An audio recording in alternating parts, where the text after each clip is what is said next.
Bonjour à tous et bienvenue dans cette vidéo dans laquelle on va analyser les deux terrains d'un terrain de paddle. Donc, on va analyser ça à travers une vidéo. La vidéo suivante, dans laquelle on va voir de ce que je veux dire par deux terrains de paddle en un. Arrêt sur image, voilà. Donc, les deux terrains d'un terrain de paddle, ce sont les terrains suivants. C'est ici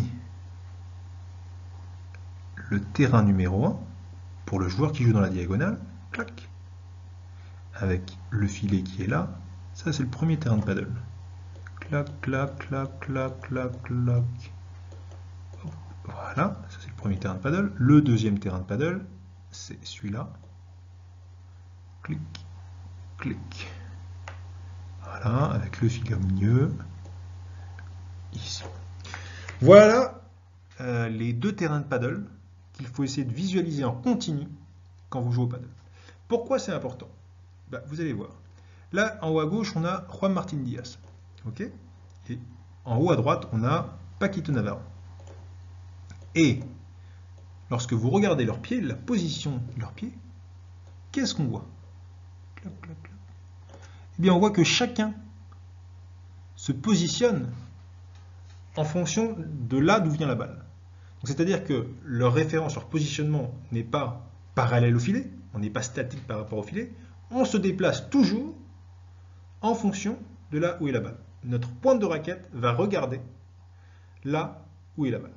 Ce qui fait que là, sur cette séquence de jeu, il y a deux terrains en un.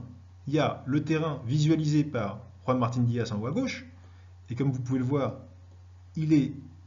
ses pieds sont bien alignés par rapport au terrain qu'il visualise, sa diagonale. Donc ce qui lui permet d'être dans une bonne position pour défendre aussi bien en revers qu'en coup droit. Parce que s'il avait ses pieds parallèles au filet, il serait beaucoup plus orienté coup droit que revers, donc il y aurait une problématique.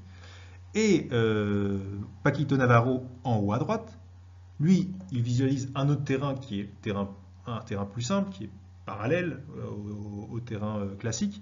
Et donc il est là aussi bien positionné pour faire un coup droit ou un revers s'il reçoit la balle.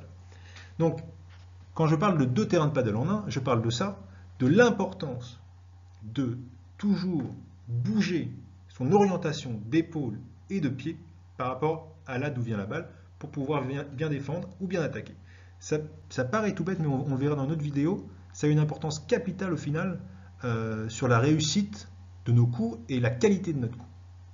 Donc voilà, c'est tout pour aujourd'hui. Gardez bien ça en tête, toujours suivre l'endroit où est la balle pour pouvoir être et visualiser le bon terrain dans lequel vous êtes. Parfois, vous serez sur un terrain en diagonale, donc il faudra se mettre en diagonale. Parfois, vous serez sur un terrain, quand la balle est parallèle à vous, un terrain classique. Mais on change continuellement entre ces deux terrains. C'est hyper important. Donc voilà, c'est tout pour aujourd'hui. Je continuerai cette vidéo avec une analyse du positionnement du corps par rapport à la bandera, qui a aussi un impact important, le positionnement du corps et la bandera. Mais c'est tout pour cette première partie. Passez une très très bonne journée. Je vous dis à très bientôt et merci beaucoup. Ciao.